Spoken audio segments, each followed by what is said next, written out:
Hello, everyone. Welcome to Trek on none other than Tuesday. Aaron, hello. Hello, Gina. How's it going? It's going really well. Good. I have spent my morning trying to convince you to dress up as a fake professor of space. That exists, right? Yep. And you refused because a scout is honest And trustworthy, and I don't want the viewers to think that I'm a professor of space. Yeah, you're not. When I'm clearly not. I'm just Aaron, co-host of Trek on Tuesdays. But we are going to talk about some space-related things. There's our boy Rob right there. We might be hearing from him shortly. We are going to talk about space, though, Gina. If you don't mind, the Guide to Safe Scouting clearly states that you're not allowed to actually take Cub Scouts into space or Scouts. That is not an authorized activity. Although That's space, in there? That is in there, yes. No. Although space is a kind of a fascinating subject for young men and women, you cannot actually take kids into space as a part of the scouting program. That is not authorized, Gina. So don't just cancel that meeting that you had planned for your venturing. We had a really big later this fall. Yes, space. Exactly. Yeah. Let me propose a different topic or a slightly different activity that is authorized, and that is some people call it stargazing, if you will, looking at the night sky. You know, we got just a few days till September. Gina, fall is basically upon us. If you're in a Cub Scout pack, maybe you weren't. You know, the scouting program is year round, of course, but you're probably really kicking things up a notch this fall. You're probably planning your first fall campout right around now. And I am here to tell you that stargazing or any sort of looking into the sky type activity is a tremendous way to pass time.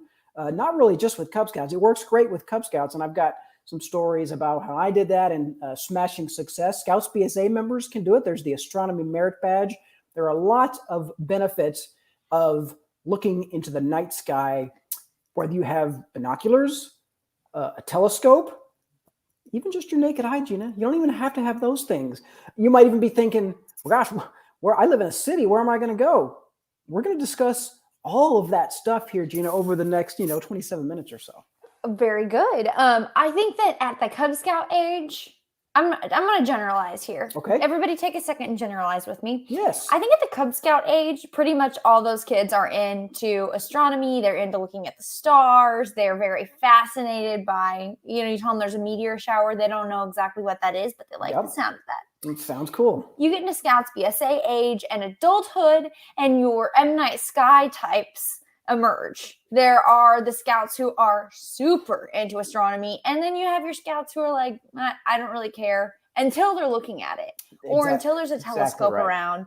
And I think we're going to talk about how to engage those kids a little bit today. Yeah. Now, I do have a question for you, Aaron. Absolutely. There is dark sky camping. Is that a term we've created, or is that a real, is dark sky camping a term other people use outside of scouting? It is not a term that the BSA created, Gina. It is a term. There is an organization called the International Dark Sky Association, and they basically, their job is to promote just like in the national park. We had some folks on a week or so ago, right, from the National Park Service, and their job, our National Forest Service, and their job is to promote our national forest. The Dark Sky Association, their job is to promote our skies, our night skies, which is basically, when I say promote the night skies, what I mean is getting rid of light pollution. You may be familiar with the term light pollution, Gina. It's just like, air pollution, except for it has to do with light. Very difficult to see in the night sky, obviously, when there's bright lights around. We're going to talk about that too. Maybe I'll just start off, Gina, if I could, with a personal story of my experience. Back in the old days, when I was a Cub Scout leader, Rob knew me back then. We used to go camping in our Circle 10 camp called Camp Wisdom. It's right down in Dallas. Any of our North Texas peeps are probably familiar with Camp Wisdom. It's a great place to go camping. It's a Circle 10 camp. We love it. A great place. Shout out to all of our friends at the Circle 10 Council. Camp Wisdom is located kind of between two relatively busy roads. You can hear cars sometimes at nights go by. So it's not like, Philmont Scout Ranch where you're in the middle of nowhere.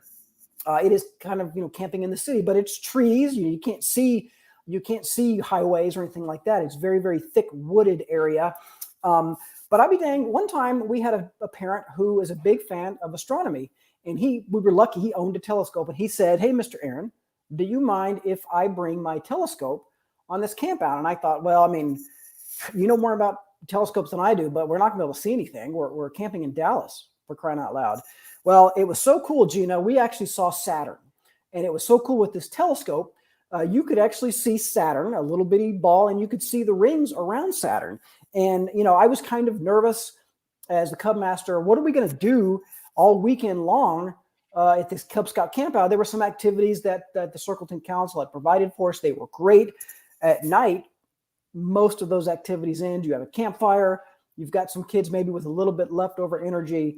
The answer to my solution was stargazing, looking at the stars. We were lucky. We had a telescope. You can do it without a telescope. And like I said, I did it. We did it in the middle of Dallas, and you could see Saturn. It was amazing.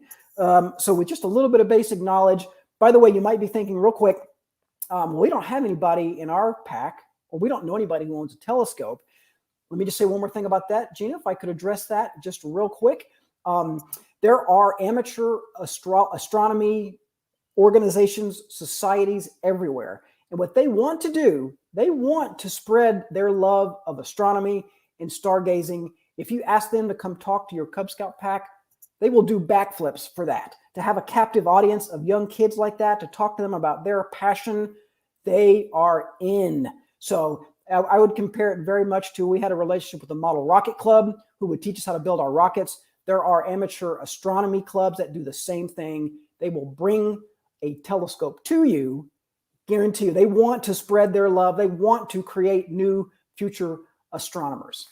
That's yes, just a little tease there, Ginny. Yes. No, yes. That's a great call out in terms of using those resources. Even the call out for, you know, the rocketry organization, your local rocketry organization is a good one.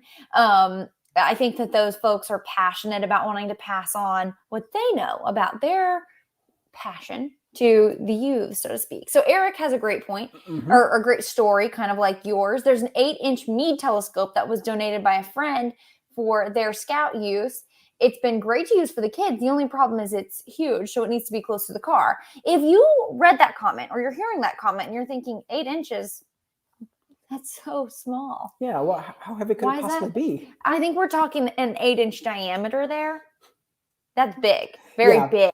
And that sounds like a nice telescope. That's really cool that they got that donated by a friend. That's awesome.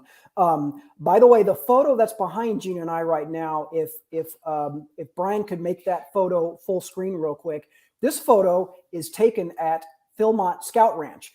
But I'm here to say you don't necessarily need a Philmont Scout Ranch to see a night sky like this. So yeah, Eric, you have to, in your case, our telescope was the same way. I don't remember exactly the size of it. This particular parent, we just let him deal with that because it was expensive and we didn't want to mess with it. So we let him handle it. But I agree, it was too bulky to carry more than really, 100 yards or so from the car, right? It was pretty much something you had to keep right there. Thankfully, Circleton Council, you could park your car. The parking lot was not that far away, so it wasn't that hard to drag it. And if I remember, you could even pull your car in, unload it, go back to the parking lot. These are the kind of things you can look for when you go dark sky camping, Gina.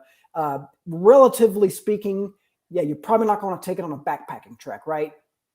You're looking for somewhere where you can park and carry a telescope like that, 50 yards or so to your campsite. Right. So that's if you want to use a telescope, but there's plenty of ways to admire the night sky or do some maybe Cub Scout, related projects related to the night sky and stargazing that don't have anything to do with a telescope, I would think. Right, Aaron?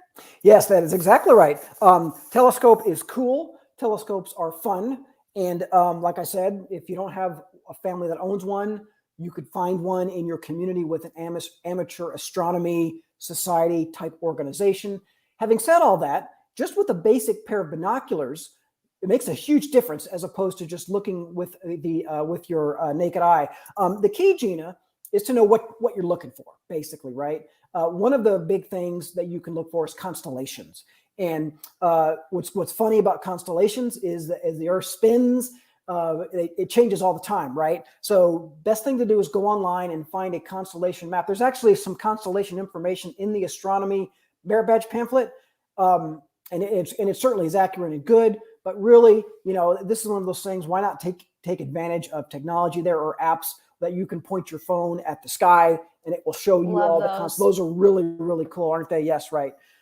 That's probably the way I would recommend to do it. You can see a constellation with the naked eye. You can make out the stars and the constellation, and there's information in there about the stories, the myths, where the names of these constellations came from. That's very, very cool. And then, I like them too because they flesh out what that constellation is supposed to be. Like, I know my dad's always saying, look at that, it's a man in a chair, and I see just the stars, and I'm like, no, it's not. But then you look on those apps, and you're like, okay.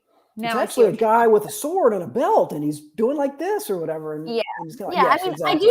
I have some questions for the people way back who decided that that's what those were, but it is fun to see. Yeah, those are fair questions, I think, to ask.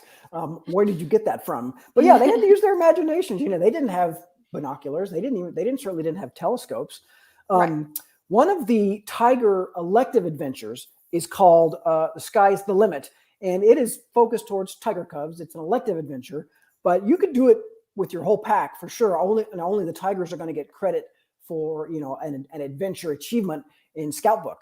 But that doesn't mean that it's not cool and fun to do with your entire pack on a camp out. For example, requirement number 1: go outside and observe the night sky. Talk about objects you see or might see. We saw Saturn with a telescope. But you could see which star up there was Saturn with the naked eye. Now, you couldn't see the rings and stuff. The telescope is what made the rings show up. But you could look up there if you knew where to look. The gentleman who had the telescope also had that app, and he was able to find Saturn and Orion. Yes, I think Orion is the one with the belt. I think, is that right? Yeah, Orion. Yeah, of course. Yes, right. Obviously, you can see Orion with the naked eye for sure.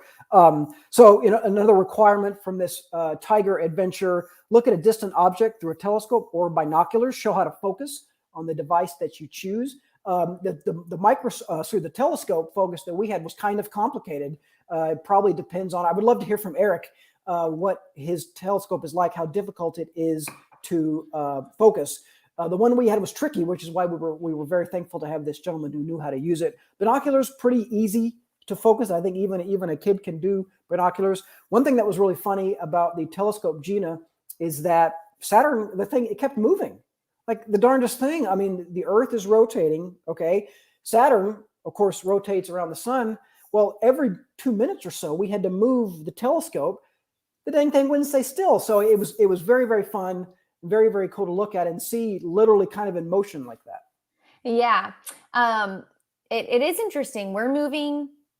It's moving. There's lots of stuff moving. There's a lot of things going on there. I do have, you sound like you know a lot. So I have a question, and it's kind of a throwback. It's both a test of your memory and your knowledge. Mm-hmm. Do you recall on Trek It 2, we used to have an astronaut on periodically, and he told us about how right before sunset, you could see Mercury right above the horizon or something. Was it yes. Right? I don't remember what it was though. Might have been Mercury. It might have been Saturn. I don't know, but it was something. I remember he said you can use your fist to climb up from the horizon. Right. It was lower in the sky. I bet one of our audience members knows, and you let us know, please, if you know what that planet is. I'm curious. I liked that anecdote, and we all have the resources to go back and look at that Trek It 2 and see exactly what he said. Exactly. So again, Gina, we did our stargazing in Dallas, basically right down in the city. However, with the right amount of planning, no matter where you live, I know we've got some folks who often watch from New York, right? New York City. You don't have to drive that far out into the country to get into some really dark sky, some really cool night sky. Now, when I say there's two different things when I say dark sky.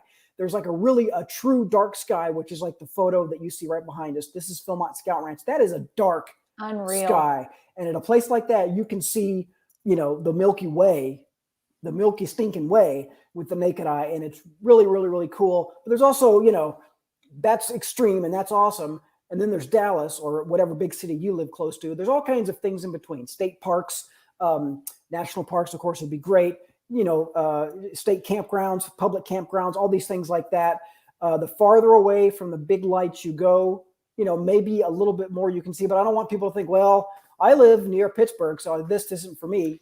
Not so fast, my friend. Yeah. Yep, exactly. You don't have to go that far away from the big city for it to make a really big difference. So something to keep in mind, maybe as you're planning your campouts for this fall and into the winter, get a little bit out of town. Yeah, go a little. It doesn't take a lot, but even if you can get an hour out of the city, that makes absolutely. a big difference. Yeah, it's really not that crazy to drive an hour or maybe even an hour and a half, a couple hours to go camping somewhere. If you're going to be there for the weekend, especially, right? It's totally worth it. Brad says Mercury, Venus, Mars, Jupiter, and Saturn are the only planets in our solar system you can see with the naked eye. I trust Brad on that. That sounds very trustworthy. Yeah, exactly. Yeah. I want to go back to this light pollution thing. When I was a kid, Cub Scout age, and my dad would say, if there's a lot of lights in the neighborhood, if you're in a city, you're going to have a harder time seeing all of the stars. He said, you're looking and there's a bunch of stars up there you just can't see because it's kind of bright where we're at. Mm-hmm. And I thought, no way, can't affect it that much. Right. It does. Take it away. Gina gets choked up talking about this because she's extremely emotional about this. I was so little. No, sorry. And I thought, no way, that's not possible. Stars are so bright. How could our lights overpower the stars so we can't see them? But then I remember going camping, or I remember when we moved out to the country, and it's like a whole nother night sky. It is so worth taking your kids, getting out there, and just dark sky camping, the term that I learned today. Exactly. And I'm here to tell you right now, again, as we said before, there's an organization called, I'll make sure I get it right, the International Dark Sky Association. And they have a list of certified dark sky places on their website. Now, it's not a complete, by the way, it's darksky.org, D-A-R-K sky, one word, .org. And they have a map of the United States, and you can see a list of 100 or so different places that they list as dark sky certified. Now, they're not trying to say these are the only places where you can do dark sky camping. These are just the places that they have certified as dark sky. There's lots of them out west. There's quite a few in Texas. There's a lot of them in the Northeast. It's kind of, that it's kind of not a complete list. For example, they don't list one in South Dakota or North Dakota. I mean, I'm sure that there are spots in South Dakota and North Dakota. Let us know if anyone's watching. I'm sure there are spots there where the sky's pretty darn dark at night. So again, these are just official dark sky places. But anyway, you'll be surprised when you look at it. If you live out in the Southeast, certainly if you live out west, there's one that's not far from you. Hi, Gabby from Colin. Thanks for watching. There's definitely one not far from you. By the way, for the next 12 minutes or so, if anybody wants to shout out the state where they live in, I'm happy to type it into the search engine right now and find one close to you if you're interested. I'm happy to provide that service to our viewers live. I like that. Yeah. So do you have to go by zip code, Aaron, or do you go by city? You go by, the best way to do it is to type the name of the state. If you know the name of a certain campground, you can type that in to see if it's on the list. Let me ask, is like Big Bend on the list? Okay. Well, that's what I think of. So you just Great Night Sky. I'll just Big Bend's in Texas, everybody. So I will try Big Bend. Yes, Big Bend National Park is on the list. It was certified in 2012 and again in 2017 as an official dark sky location. So there you go. This is very interactive. We've got a couple of people who want to know. Louisiana? Okay. Let's try. Yeah. So there's not one in Louisiana. Is that Gabby was asking about Louisiana? But there are. So Gabby, you would need to drive most likely into Texas. Big Bend would be an option for you. There's a place, Gabby, called Lost Creek. That's kind of down in south central Texas. I can't remember where Collin, Louisiana is, but you would drive west, go past Houston. So you are going a couple hours there, and there's an area called Lost Creek. That's got to be closer than Big Bend, though. Yeah, definitely. Big Bend closer, would be a drive. Yeah, definitely closer to Louisiana. Yes. Illinois? Let's go look for Illinois right now. So Illinois, hold on a second. Let me zoom out. I zoomed in on my map here, Gina. Let me zoom back out here. You asked for this, Aaron. I did ask for this. I'm sorry, guys. Oh, you know why? Because I've still got Texas typed in. That's why the other ones aren't showing up. Okay, hold on a second. Let me go back in here. Hey, Aaron, Illinois, yes, there are live. Yes, we are, and there are some in Illinois. I'm glad to report there are some in Illinois, except for I misspelled Illinois. I do remember that so Illinois was in the path of totality for that past solar eclipse. They had a great view of the solar eclipse, total solar there's eclipse. something called the Middle Fork River County Forest Preserve in Illinois. I don't know where that is, but if Brad knows where that is, that's in Illinois. There's something called Homer Glen. Is that in Illinois? Okay, we have 3 more, Aaron, so I want to make sure we get to them. Can you do a quick search for Arrowhead Lake? Is that in a certain state? I don't know. You did say campground, so I'm gonna maybe it's Arrowhead. in Illinois. I don't see anything for Arrowhead Lake. Okay, how about Indian? When I say I'm sorry. It's only going to show up if it's actually a dark sky place. Yeah, so maybe it's right. not. Now, did you want to take campgrounds as a possible search term, like Yes. Indian Mound Reservation in Wisconsin? Indian Mound. Oops, I accidentally typed. Hold on a second. Indian Mound. I don't see that listed here. Again, that doesn't mean that it's not a good spot to look at stars.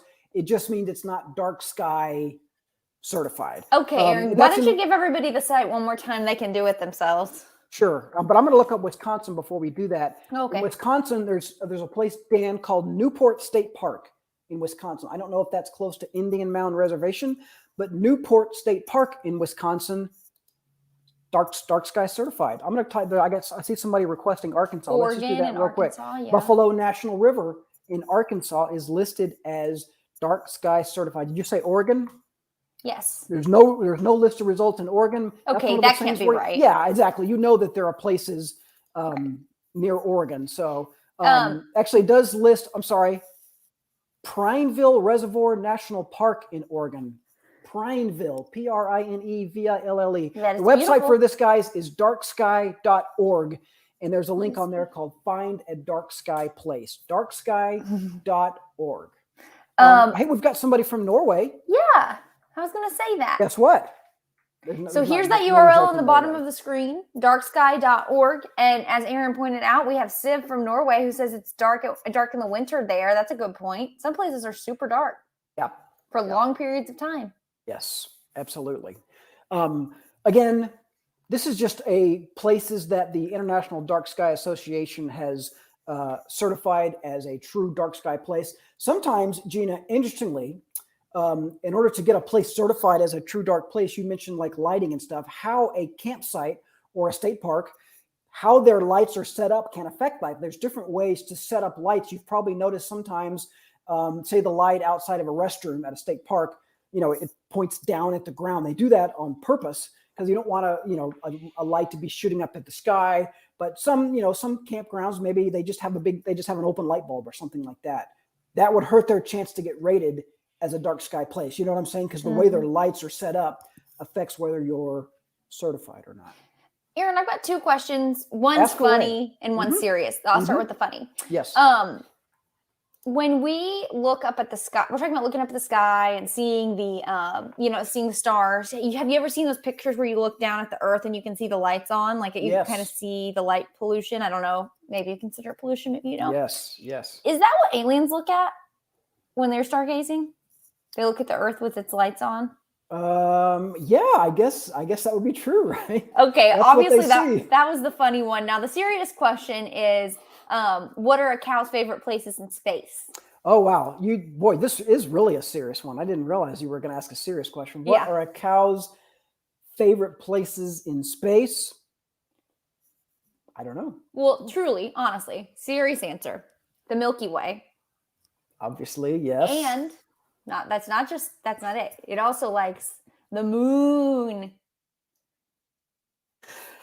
Yeah, that was a serious one, Dina. That was definitely a serious one. Okay, no, I actually do have a serious one. Yes. We're talking a lot about just generically going out and looking at the stars. Is anything going on right now? Is there anything to see up in the night sky that's unique? I'm really glad that you asked that question, Gina. The Perseids meteor shower peaked a couple of weeks ago, so we've missed the peak.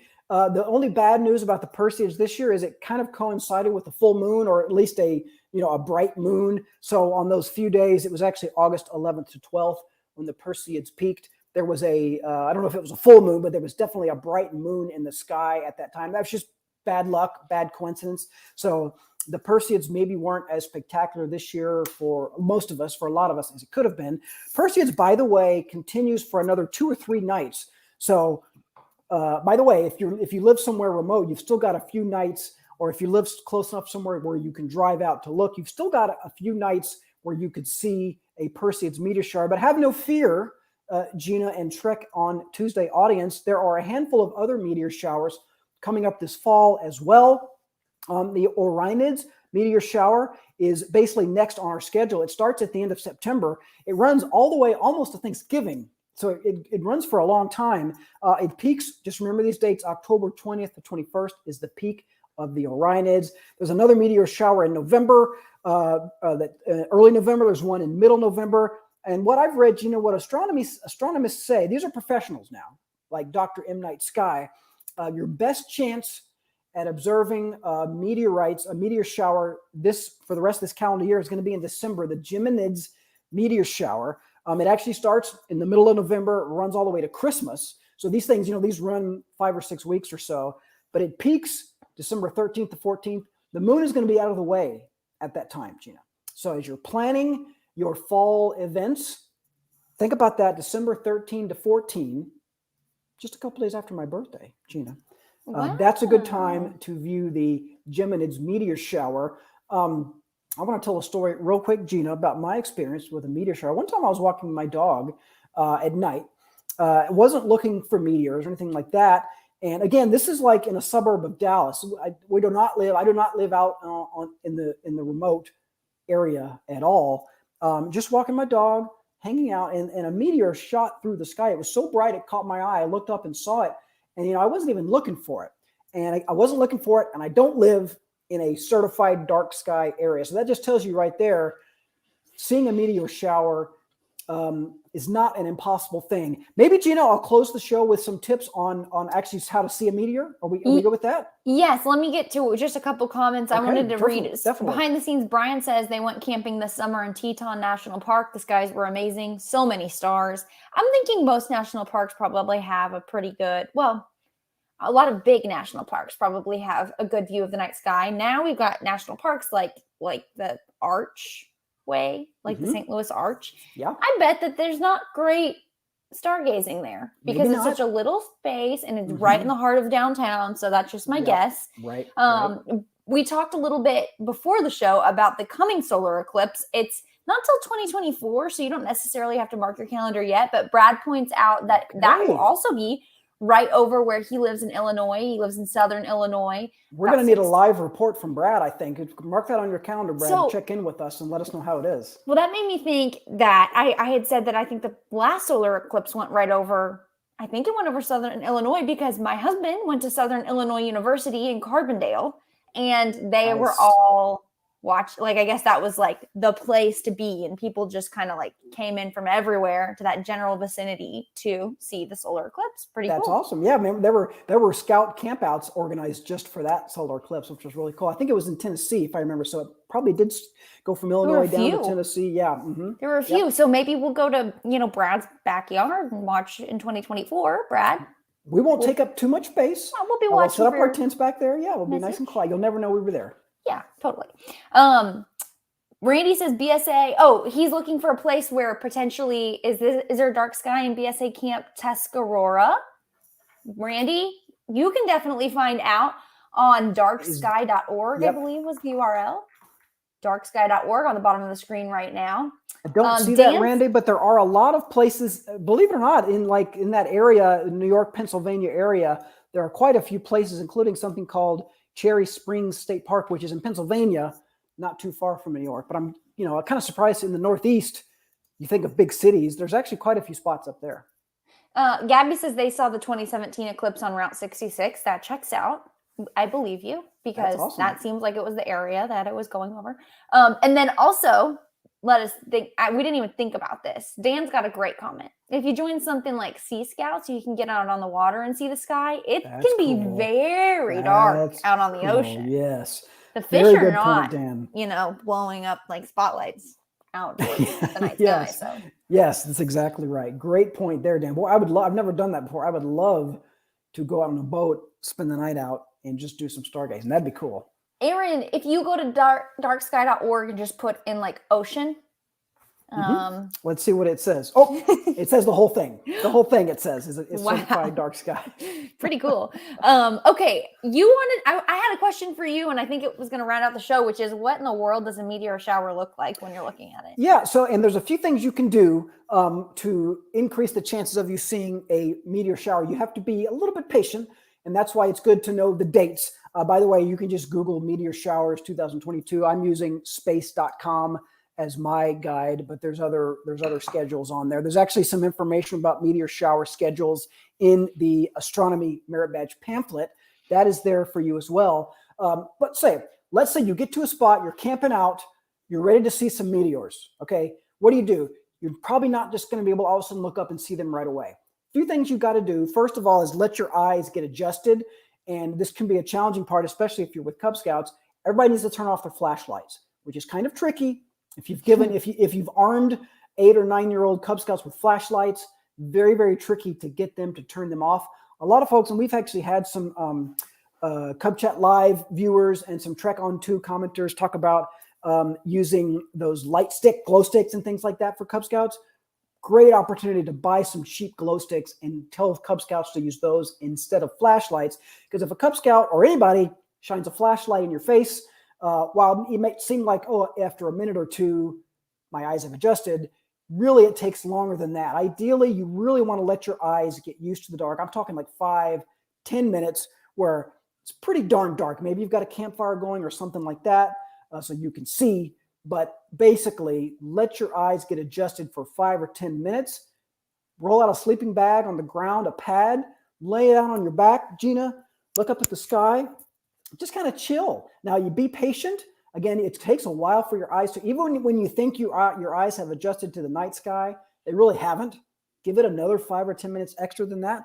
And if you're going at the right time of the year, you can see meteors really every few minutes or so. Once your eyes get adjusted, if you're in the right spot and you go one of these peak hours, Perseid meteor shower, Orionid, all those things like that, you can see a meteor once every few minutes. Now, maybe a few minutes is a long time for some Cub Scouts to sit still. Be prepared for that as you must. So are those like the little, like when we're looking at this video, if you're seeing a meteor, is it these like little streaks of light? They kind of look like a shooting star. That is exactly what it is, Gina. Is a meteor a shooting star? Well, me being Dr. M. Night Sky, I of course know this on Oh no, you refused to be Dr. M. Night Sky. Meteors. You're just Aaron. Meteoroids, meteors, and meteorites are 3 different aspects, Gina, of the same members of the solar system. They all start as meteoroids. Okay, that's the starting point. A meteoroid, it's a stony or metallic ball of gunk in space, flying through space. Some are tiny, some are huge. Every day, a bunch of these things bump into the Earth's atmosphere. It's happening all the time. You just can't always see it. Millions of them burn in the tremendous heat created by the collision with the Earth's atmosphere. If the meteoroid is large enough, you see a streak of light. That's when it's called a meteor or a shooting star. That's that streak of light that you see. Now, some meteoroids make it all the way to the ground, Gina. That's called a meteorite. If it's so big or so dense that it doesn't burn up completely in the sky, it will crash into the ground. Those are extremely rare. That's what your dog... It absolutely does happen. Well, the one that we saw did not crash into the ground. It burned up in the sky and disappeared. We just saw it like a shooting star throughout the sky. Oh, okay. The largest meteor ever found in the United States, Gina, was found in 1902 in Oregon. It weighs 15.5 tons. It was 9.8 feet long. It was huge, giant. That is huge. I bet it left an impact. Quite the crater, yes. Andrews asked a question, or I don't know if he asked a question. He made a comment that is a question that I had. Yes. He's saying you can invest in those red light LED flashlights. It doesn't mess up your night vision as bad as others. A lot of headlamps have a red light setting, so that doesn't affect your night vision as much. Is that right, Aaron? I believe that is correct. Yeah, I happen to have a flashlight here. Yeah. Oh, see, that's much better, right? Yeah. But yes, I don't have as much personal experience with that, but that's the idea, is that these more subtle colors aren't as bright. There's your emergency beacon right there, right? Not as bright as that. I think that is the whole purpose, is you can shine these around a campsite at night, because again, it feels like, you just shine this in someone's face. After a few minutes, I'm fine. Not so fast, my friend. It really takes your eyes longer than just a few minutes to adjust. So yes, I agree with that. I think those red LED lights are much more easier on your eyes and do not mess up your night vision as much. I think someone told me they don't attract bugs the same way either. And that's why I always use them. I don't know if that's true. I think I've that might be still been true. hit in the face with a bug. Yeah. But that's not gonna like happen. not like if you had a big bright white flashlight, I think. No, maybe not. I don't know. I can't ask the bug, but yeah. Aaron, just one question to wrap up today's show, because I think this will just put, a fine point on it. There was an article circulating around last week about a claustrophobic astronaut. Did you see that? No, I must have missed that, Gina. It turns out he just needed space. That was the story. Thank you all for watching our show today. I hope you've enjoyed. Please continue to leave your night sky watching tips into the comments. Hope you all learned something. Maybe you already knew this, but good activity for your next camp out coming up this fall. Thanks for sharing all this good info, Aaron. If you guys like this, you are going to like our episode next Tuesday at 3 p.m. Central for Trek on Tuesday. And we will also be running a best of show this Friday for Cub Chat Live. So be sure to keep your eyes out for that as well. Yeah. Until then, happy Labor Day, everybody. I was going to say long weekend. Maybe get some good night sky watching in this weekend if you can. Don't work. Celebrate the Labor Day and look up at the sky. Absolutely. Thank you all for watching. Appreciate it. Bye, everybody.